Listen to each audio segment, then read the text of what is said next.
Yo men, non mon cher 500 pas jamais bon en base.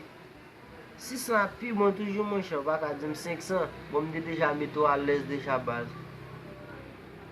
Non mon cher, me déjà mis toi à l'aise déjà c'est 600.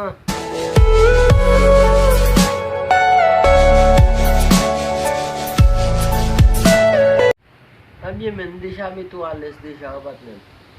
Mets-toi à l'aise déjà, c'est 600 après 600 pas encore. Yo, ça ça chaud. Ça ne m'a pas encore. Ça vient là-bas. La mboze men. Nan zon nan yon. Maintenant, ça m'a pas chita. Mon cher mba bon man si. Fek vin nan zon nan men. Même si nek dalig nan. Mbezo kek nouvo zami pou vire nan villa men. Pou jis mbo pile nan villa. Oh, pas dit ça encore mon chien. On dit de kounya là même. Sous ta nos amis. Pas de problème. A men, même c'est facile ou men. Moi c'est Kofri. Pas un problème. Da sou te zan mou depi jok diya men. Et toi qui boit là. Dalig gam soti. Même red la en bas là. Mourir là dans boucle là même. Oui, m'a fait des toiles dans boucle. On dit qu'il pas un problème maintenant on dit camper. On da check kek nouvo zami encore men. On dit qu'il pas un problème bon checker on. A men se moutem zon nan ou pou nek zon nan. Pas un problème bon.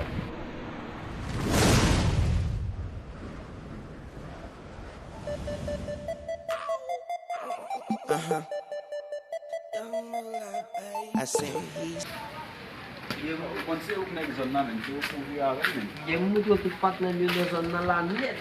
Oh, Kofri! Ça y est là. Saan gila ka ba? Ah, Saan ba siya mo min? Neg na nugusi. Yo minen nabzula, misi se batlem. Comment fa pale misi de mi? Non kon se Misi, premier fois moi misi ale yom la men ba Non, mwen. mon cher pas nek zon nan. Se nek dalig nan men. Mbezo kek nouvo zami nan zon nan men. Nek dale pou mwen beze nouvo zami? Ou beze nouvo zami pou bash ki ti chimi? Non mon cher, mdenge ta negosya maman yi di mou ba che.